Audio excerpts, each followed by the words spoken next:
Hello and welcome. Today we've got Michelle Mountain and we've also got Brother Thomas. And today we are going to be discussing how to take back power as a country away from the matrix and back to restore back power to the people.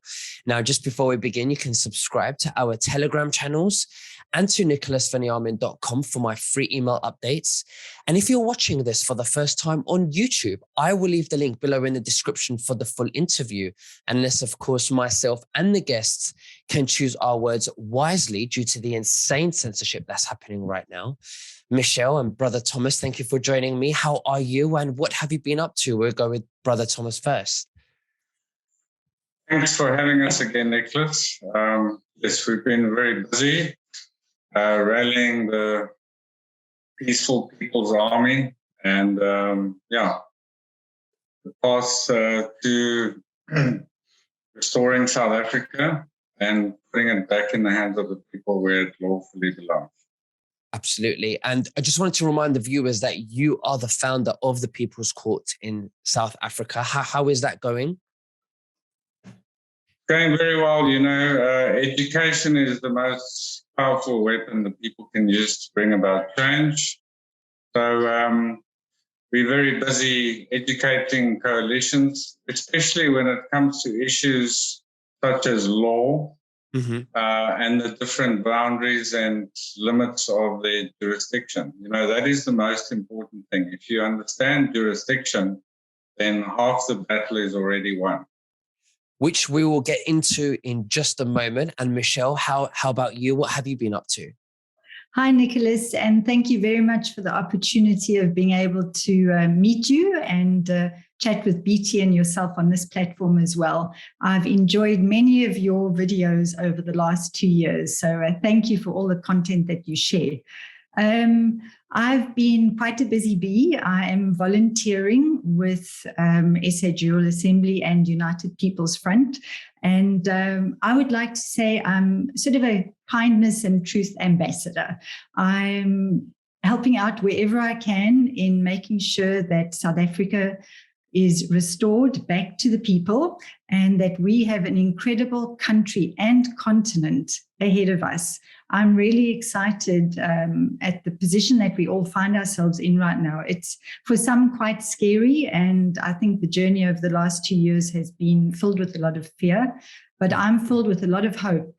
I do know the people of this country have got massive hearts, and really the heartbeat of the world is in this continent. So I'm very excited with what's going on here, and learning about common law has been a new journey for me. It's something I wasn't aware of 2 years ago. And I'm really enjoying this journey. So thank you.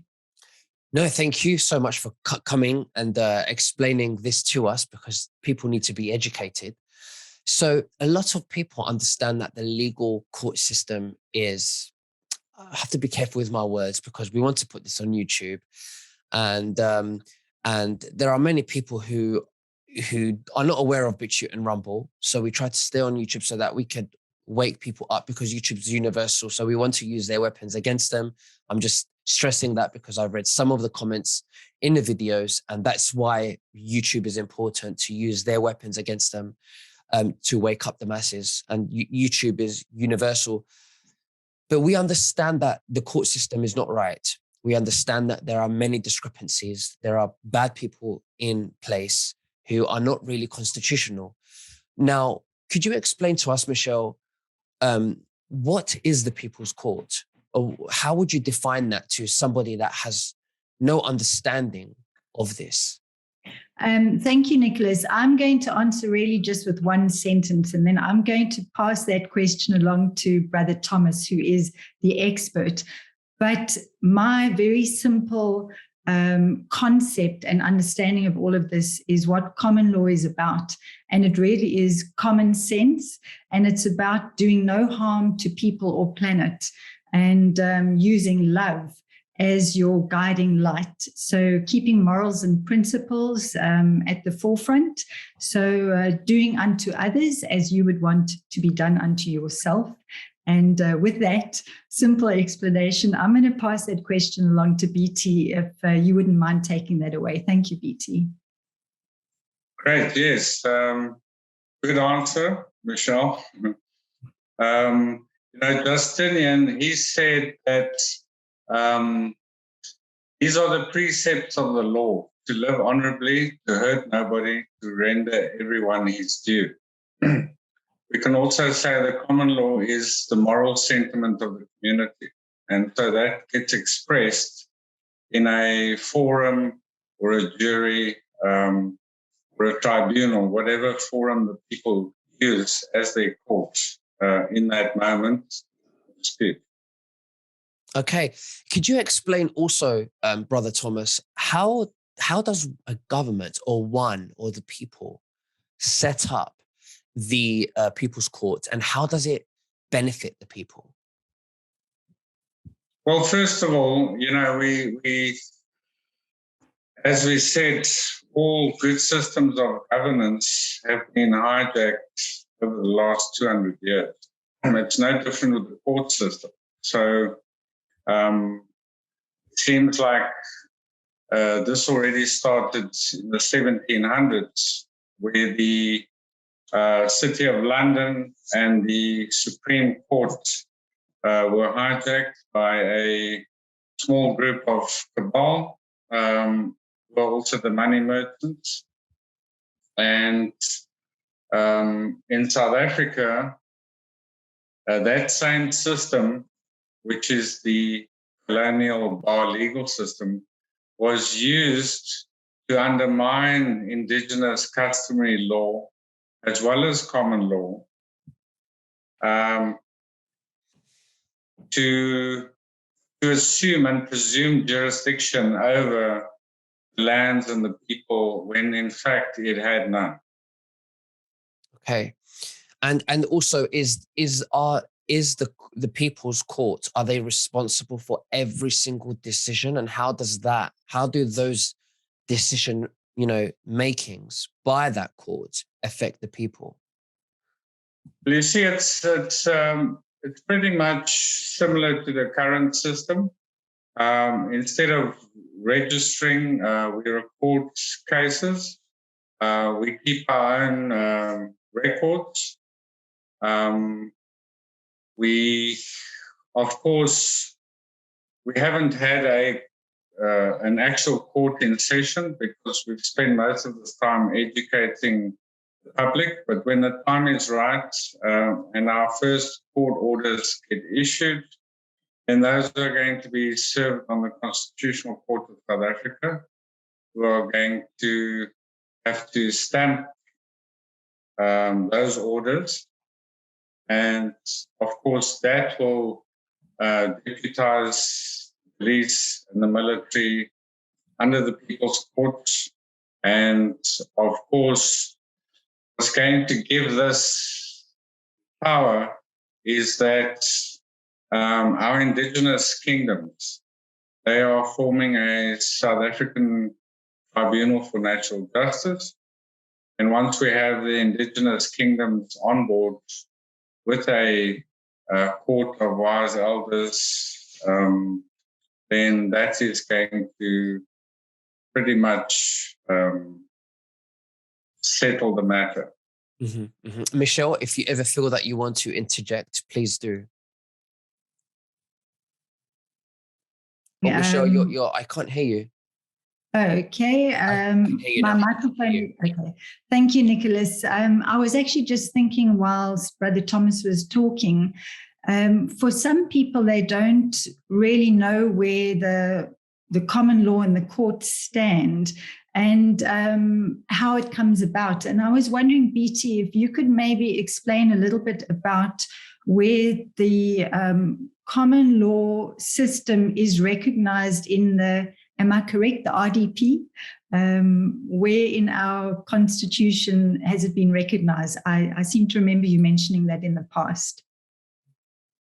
First of all, it's in the Freedom Charter, the 1955 Freedom Charter. There's a 10-point plan. The one section is all shall be equal before the law. And that explains that the courts will be representative of all the people. Then from that, we had the Reconstruction and Development Policy Framework of 1995 and 5.7.2 under Administration of Justice. It says developing the common law and the customary law, scrapping the divided bar legal system and educating paralegals, simplifying the language. And also when the Bill of Rights was written, Section 34, access to courts. Everyone who has a dispute can hear the matter in a court or another impartial tribunal or forum. And then Section 39.3 of the Bill of Rights, which is the interpretation, states this Bill of Rights does not deny the existence of common law, customary law, or other jurisdictions, as long as it's consistent with the book. So it was actually, there was an out written for us in our constitution. And with the Freedom Charter and the RDP, you know, a highway was paved for us to do this and to achieve this. So now, our party is a bit easier than all the others. Now we know the Federal Reserve is you know, which word should I use? It's not sitting right with us, you know. So Ponzi. yes, it's we can call it absolutely. It's definitely a Ponzi. It's a thin air. That's what I call thin air. Yes. So let's talk about the banking system. How do you create for, you know, a banking system for South Africa? How is it done? How is it set up? What currency do you use? What is it backed by? How does it operate? I mean, if you could just explain to us the whole setting, please. Okay, well, look, you know, as Milton Friedman said, the father of modern economics, he said, you don't need formal education to create money. It's a creative process.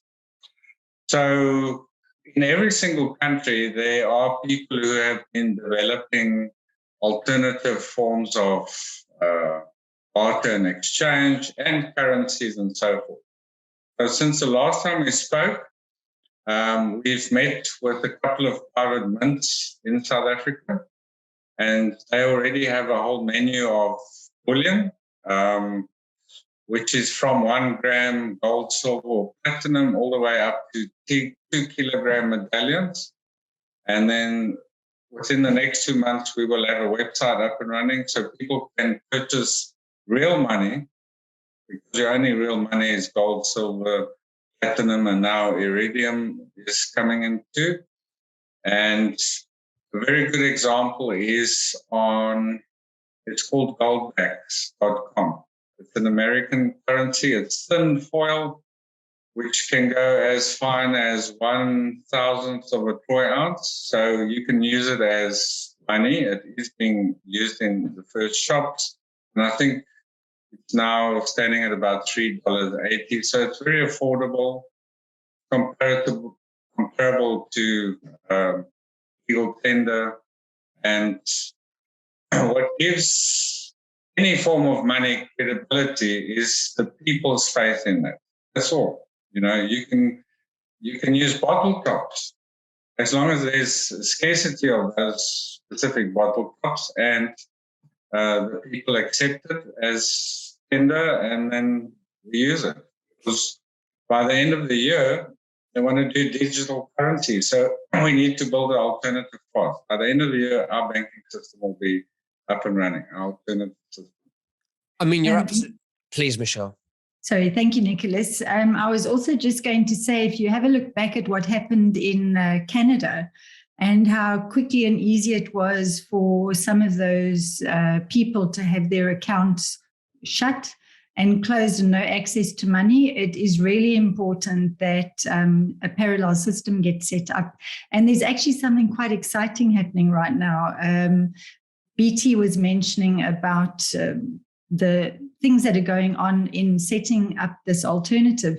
And at the moment, there's discussions to mint a sovereign silver coin, which will be the freedom coin for South Africa. And we're we've put out to a couple of people already in different groups a request for South Africans to get involved in actually designing something, the design for the sovereign silver coin. So on your channel here, I'd like to put out to all South Africans everywhere in the world, if you would like to participate in actually creating what this coin front and back is going to look like, please have a look at the link that Nicholas will share for Gift of Truth and the Telegram channel, and get involved, design something. This has got to be a coin that is going to be an historical coin for South Africa. So we'd love and appreciate anybody's input in designing the front and back of the coin. I actually think I might know someone who designs them. So I will let you know about that. Brother Thomas, you mentioned that whatever the people put power in can have, add value, because, like when you were talking about the money system. But I think it's important that it's also a tangible asset like gold and silver. What are your thoughts about that? Yes, look, I know people are hunting cryptocurrency and all of that, but at the end of the day, it's only digital. It's still fiction. It only exists in virtual reality. I mean, myself lived in a farming community, and if there is an emergency and myself says to my neighbor, yeah, I've got some Bitcoin, can I have some wheat or rye or barley? They're going to laugh at me. I have to come with something real. And then, of course, we have to go back to the original concepts of what is money. Money is just the representation of the sweat of your labor. Mm-hmm.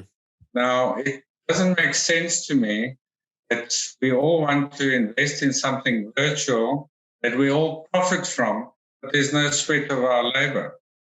So we're all profiting from something where there's no sweat of your labor. That's, to me, is a Ponzi scheme, Absolutely. What do you think right now South Africa needs?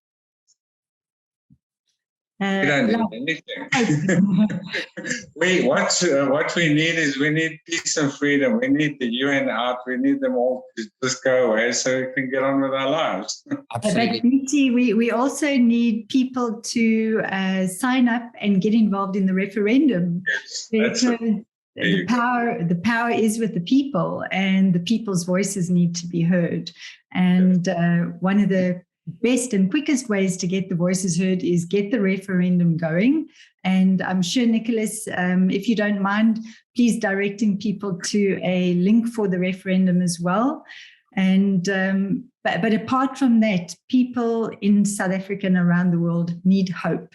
They need to get rid of fear and put hope and love and joy back in their lives.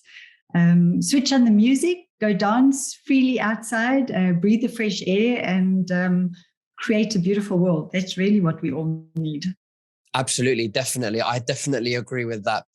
Brother Thomas, even in our last interview, I believe to memory that we discussed direct markets. Could you explain how that will work in the new system and how it would benefit the people and the country? Well, yes, if we, in systems of barter, exchange and trade, if we can cut out the middleman, number one, and we can get a product directly from the producer to the buyer, without making excessive profit, that the profit margins are transparent, they're open, and they are accepted by everybody else. Mm-hmm. That's going to solve a lot of our problems, because if you look at things like our grain is being traded on 160 pounds from the producer to the end user. And you can find that with just about every single product out there. 90% of the population are just moving pieces of paper around based on the sweat of the labor of the 10%. So the actual producers in the current system, they are being mocked, and they're not getting their fair due. And I think that needs to change. The time of exploitation or excessive exploitation is over. And the People's Courts should be a good regulator for that. Absolutely. Yeah. Nicholas, there's also something else that BT was referring to was bartering. And South Africa's got a really lovely gentleman called Tim Jenkin who set up the community exchange system.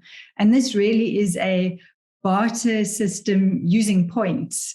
And it's something that was presented to the United People's Front Banking Committee a couple of weeks ago. And a lot of people are really interested in this. These exchanges have been set up around the world. And there are a lot of them already in South Africa, but many people still don't know about it. So it's something that will probably become more well-known and be part of the exchange system of trading and bartering, where there's not necessarily any physical money taking place, but rather bartering and exchanging and utilizing a point system. So it's also an interesting concept to look at. Where can citizens in the new South Africa can look for, for like, if they don't want to be, for an example, they don't want to take certain things in their arms, where do they look for if the house is being repossessed? Where do they go for that, Michelle? I'm going to jump in on that, Jess. Thank you. And I'm first going to say we are trying to get rid of these old terms such as citizens, and we'll be rather people. So I'm learning about things like that, where we used to say all hands on deck are needed. Now we're going to say we want all boots on the ground, going from maritime sea law to land law. So it's very interesting. But I would like to ask people to go and have a look at two places at the moment. The one is the Gift of Truth website, and the link will be in your description. And then also to a brand new Telegram channel, which actually has just been up for 2 days. And that is on the Telegram. It's called Gift of Truth. And we are starting to populate it with relevant information. In fact, your first interview with you and Brother Thomas is already on there. So we're very pleased to be able to share that. And in there will be the opportunity for people to ask specific questions with regards to content that is posted and shared. And if anybody has anything in particular that they would need answering, they can also post the questions on there too. So it's brand new days for the Telegram channel, but we welcome all questions and we will provide as much information as possible. Well, Michelle and Brother Thomas, it's been both an absolute pleasure to have you both on here. Is there anything else that you'd like to say to the viewers before we finish? Brother Thomas, we'll go with you first. Yes, the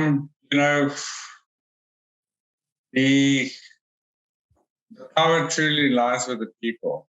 Right now, it might look like the world is under total control of some bad people, but also know that they are acting the way they are because they are not strong, they are weak. In the art of war, when weak, act strong. So right now, they are making it seem like they are totally in control, when it's like everything else, it's a facade. Mm-hmm. They don't have the people behind them that they claim to have behind them. There's only a few people in key places who are still buying the narrative because they don't understand that the money that the cabal used to attract everyone is fake. And once they realize there's no loyalty anymore in money, then the only loyalty you will end up having is to your family and to your friends and so forth. So stand strong, hold the line, and the people shall govern. I really resonate with that, Brother Thomas. Thank you. And Michelle, over to you.